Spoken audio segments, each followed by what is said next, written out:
Welcome to Voice of Hausa Novels, your home for captivating Hausa stories. Join us as we bring your favorite characters to life. Don't forget to subscribe. Thank you. Shira an Shibar, kashi na 8. Farida ce ta fito, Umar na ganinta ya yi saurin fitowa ya buɗe mata gidan baya. Maryam ta ƙara kallon Umar sai ta ga kamar ta san shi ko kuma ta taɓa ganinsa, amma ta kasa tunawa kawai sai ta share. Sosai ya yi gudu da ita yayin da Farida ke aikin selfie, ana jiji da kai irin na masu kuɗin nan. Lokacin da suka kawo da kansa ya kuma buɗe mata motar sannan ya yo mata iso har ciki. A hakimce ta tarar da dadi yana shan sigari, hancinsa sai fitar da hayaƙi yake. Ta gaishe shi ya amsa.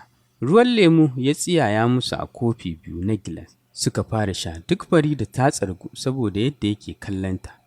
Can ya soma magana, zan so mu aje affairs ɗin Shira a gefe. In mun gama huta sai mu tattauna a kai. Da farko dai zan so ki zama cikin shiri, za mu je Dubai cikin satin nan.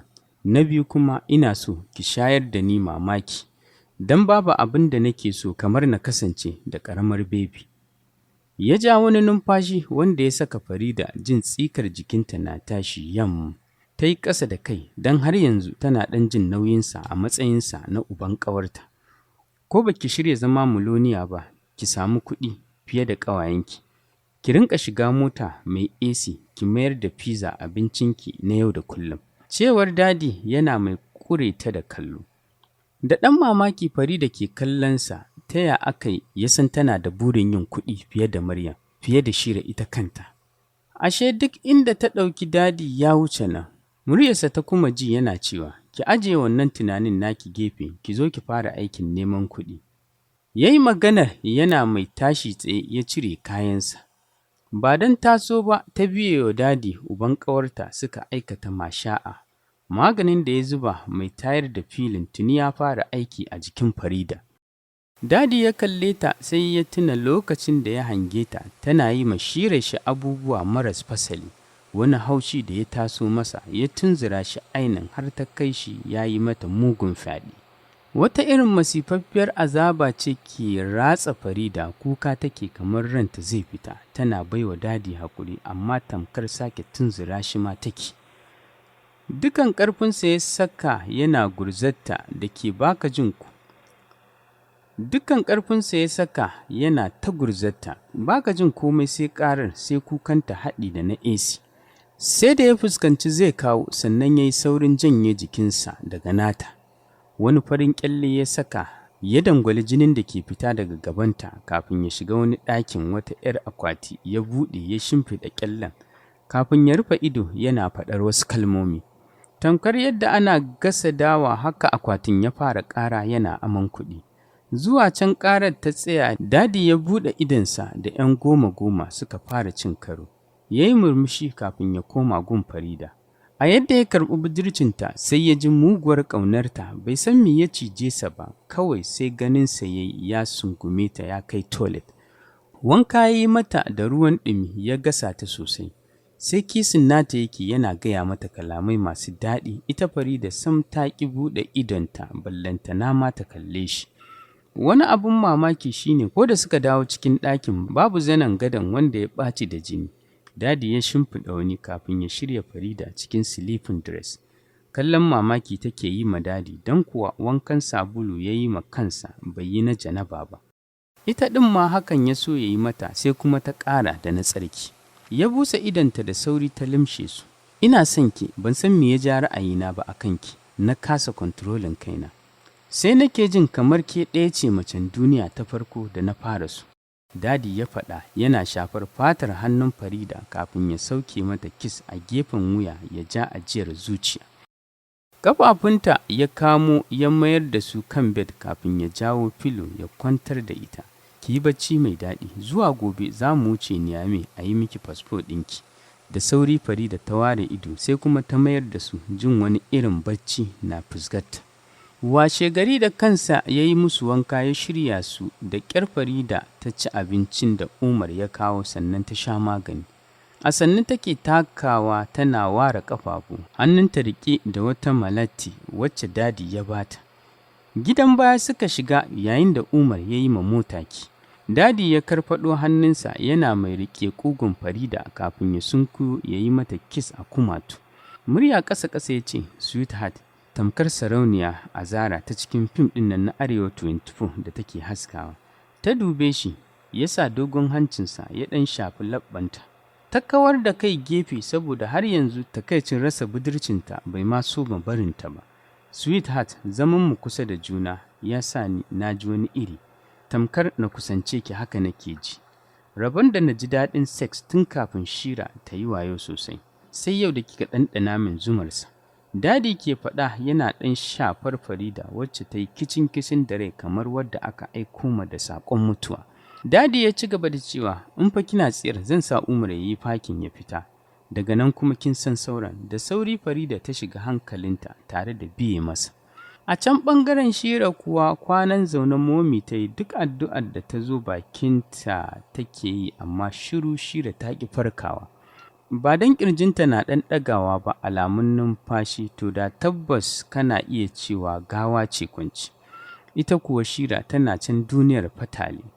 Tun bayan abin da ta fara gani har zuwa yanzu da take kwanci abubuwan ban tsoro ne ke ta yawo a ƙwaƙwalwarta. Ruhinta kuwa tamkar yadda baƙar leda ke tashi sama haka take ganinsa yana fusgewa daga gangar jikinta sai ya yi sama ya dawo. Yi haƙuri don Allah ki bar fushin nan haka. Bashir ya faɗa yana mai shafa kumatun Badiya wacce ta yi kicin da fuska. Ta turo baki tana mai janye hannunsa tare da juya masa baya. Bashir ya yi dubarar birkitota kafin ya yi mata rumfa da ƙaton ƙirjinsa. Ya tsira mata mayan idanunsa yana kallonta da sauri ta limshe ido don san ba za ta iya jura ba. Na yi kuskure ki yi haƙuri amma ke ma police kar ki ƙara fitar da sirrin kin ji? Badiya ta gyaɗa kai tana mai ɗan ƙara matsowa kusa da shi, hakan ya ƙara musu kusanci. Labbanta ya kamo ya fara kisin tare da kuma sarrafa gangar jikinta. Cikin amincin Allah suka raya wannan daren mai ɗimbin ni'ima. Mariya da ke can laɓa ɗakinta ta kasa kunne tana sauraro, ta shiga ɗebe ma Badiya ruwan albarka, don kusan ko tari mutum ya yi kana iya ji. Hannu ta fara yarfawa kafin ta tashi kamar mai safa da marwa. Wata irin muguwar sha'awa take ji musamman yanzu da ta fara jin sambatun Bashir rasa inda za ta sa kanta ta yi. Kawai sai ta fara biya ma kanta bukata tana kiran sunan Bashir a haka habbaci ya ɗauke ta.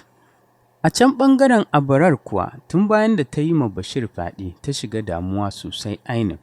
Duk wata hidimar bikinta da ake ba ta gabanta burinta ɗaya shine ta samu Bashir matsayin miji. Abin da kuma ba zai yiwu ba auren jinsin aljanu da bil'adama. Sarki Nuren wanda ya kasance uba gare ta ya ɗauke ta da wani gigitaccen mari wanda ya sa ta ganin taurari rai a ɓace ya fara magana. Baki da hankali komi. Kin san kuwa me kika aikata? Zina kuma da bil'adama? Ba ko jinsinki ba? Ya kuma ɗauke ta da wani marin kafin ya ci gaba da cewa tun can baya da kika kasance ahalil kitabi baki taɓa kusantar shi ba. Sai yanzu da kika musulunta? Abarar ta ƙara sautin kukanta ba tare da ta furta ko da kalma ɗaya ba. Hakan ya ƙara tunzura sarki Nuran ya ce, to ki sani, na tsayar da bikin aurenku goben nan, tun da ke baki san ciwon kanki ba. Ya fice ya bar ta nan cikin damuwa. Yau ne alkawarin su Bashir da Momi ya cika. Hakan ya sa tun da safe ya shirya tsaf ya nufi kasuwa. Bayan ya gama dakonsa kamar kullum sai ya nufi shagon Lawan.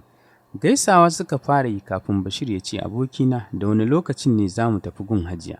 Lawan ya ce, a'a za ka dai tafi, ni ai na gama aikina tun da na kai ka gidan. Yanzu haka ni ma ina da uzuri, akwai wanda nake zaman jira. Da mamaki Bashir ya ce, ya kuma za ka yi min haka? Amma ba komai, bari na ji, yanzu duk yanda muka yi za ka ji. Nan suka yi sallama. Bashir bai daɗe da gusawa ba, Lawan ya zo cikin wata danƙarerriyar mota baƙa sai sheƙi take. Baki buɗe yake kallon Umar wanda ya kasance mai gadin gidan Hajiya Momi. Yanayin shigarsa kawai ya isa ya tabbatar ma shi ɗin yanzu ba Getman ba ne. Ya cire gilashin idonsa sannan ya sakar masa wani murmushi. Wani yaji ya shiga idon Lawan nan take tsawon sakon 10 kafin ya dawo daidai ya nuna ma Umar wajen zama. Da dai za ka biyo ni da yafi. ai nan ba wajen shawara ba ne. Wani zai iya jin mu cewar Umar yana ɗan kallon gefe da gefensa.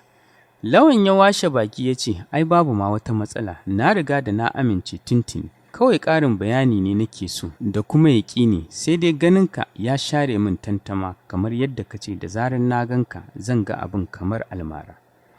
Umar ya murmusa kafin ya jawo hannun Lawan ya jimƙe cikin nasa. Tamkar fitar mashi haka Lawan ya ji an cakke shi. Tare da jin wani abu zut jikinsa ya yi sanyi a nan take, bugun zuciyarsa ya sauya. Kafin ya ɗan limshe ido ya buɗe ba tare da ya ce komai ba, Umar ya juya ya koma cikin motarsa. Kallon Lawan yake ta baƙin gilashin motar shi kafin ya yi mata ki. Bashir na zuwa gidan Hajiya ya tarar da babu kowa a bakin gate, hakan ya sa shi shiga da kansa. Tun kafin ya da kaiwa ɗakin yake jin kukan Momi tana mai neman taimako. Da gudu ya shiga sai ya ji ihun nata a can saman bene. Babu wani tsoro ko ɗar ya haye saman. Ɗaki guda ne tal a saman, hakan ya sa ya shiga inda yake jin kukan nata. Jin an buɗe ƙofa bai sa Momi juyowa ba, sai ci gaba da ta yi da girgiza Shira wacce ke kwance babu numfashi. Gashin kanta ya bazo ko'ina, rabi ya rufe mata fuska, rabi kuma kan filo. Santala-santalan cinyoyinta duk a waje, ɗamamman rigarta ta yi sama, hakan ya baiwa tudun mara ta bayyana. Ga wani zanen baƙin layi wanda ya raba marar gida biyu, ramin cibiyarta ya lotsa can ciki.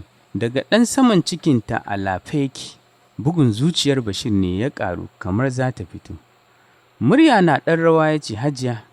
Momi ta juyo da sauri kafin ta nufo shi ta ce, don Allah ka taimaka min, ka ɗaura min ita mu je asibiti. Tana gama faɗa ta nufi waje da gudu. Bashir kuwa ƙara sawa ya bakin gadon, daidai cinyoyinta ya kurɗa hannunsa na hagu, yayin da na damar ya zira shi wajen wuyanta. Zoben hannunsa ya tartsatsi kamar an zuba ruwa a wutar lantarki. Babbar jijiyar wuyanta ta halba da ƙarfin tsiya, yayin da jinin jikinta ya ɗauki zafi tare da fara gudana a gangar jikinta. A firgice ta yunƙura tare da rikide Bashir wanda ke ƙoƙarin cira ta. Yadda ta yi masa ba tare da ya yi zato ba shi ya haifar musu da faɗuwa ƙasa. Ya rumtse idonsa jin bayansa da kansa ya bugu ga lallausan kafet. Nauyinta gami da taushin ƙirjinta suka addabi ruhinsa.